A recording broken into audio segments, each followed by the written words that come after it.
Pendengar dan juga pemirsa, siapa sangka koran bekas yang sudah tidak terpakai lagi bisa dibuat ataupun diolah sedemikian rupa menjadi bokor seperti ini. Seperti apa prosesnya? Kita ikuti bersama. Luh Rusmiati berhasil mengubah koran bekas menjadi kerajinan bokor yang memukau dan bernilai seni tinggi. Bokor wadah bundar tradisional Bali yang biasanya digunakan untuk sesajen atau pajangan kini memiliki sentuhan inovatif.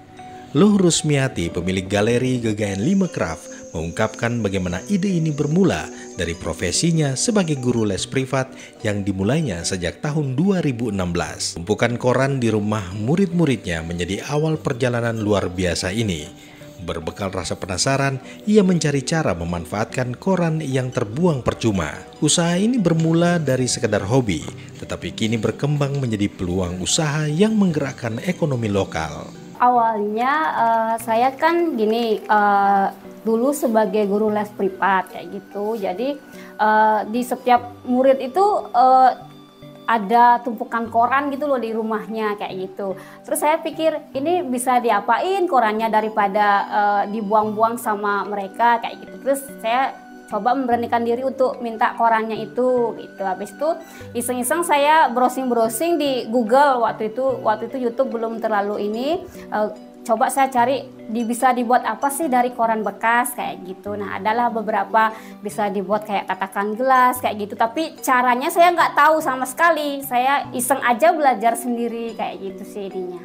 Di galeri yang ia beri nama Gegayan 5 Craft inilah, kini ia mampu memproduksi hingga 10 bokor per hari dengan berbagai ukuran dan model. Dalam proses produksinya, koran dipotong, dilinting, dibentuk, dan diberi lem agar kokoh. Setelah itu dijemur hingga kering sebelum di-finishing. Usahanya mendapatkan dukungan dari koperasi lokal dan dinas terkait. Selain bokor, Luh Rusmiati kini memproduksi aksesoris dan dekorasi rumah dari kertas bekas. Harapannya sih ya semoga ya ini bisa juga di-up lagi, kemudian orderannya semakin banyak, terus juga bisa bantu-bantu ibu-ibu yang di sinilah untuk saya rekrut kayak gitu biar walaupun tidak karyawan tetap kayak gitu tapi terus ada jobnya kayak gitu sih. Produk kerajinan tangan ini telah menembus pasar nasional dan bahkan dibawa ke mancanegara sebagai oleh-oleh.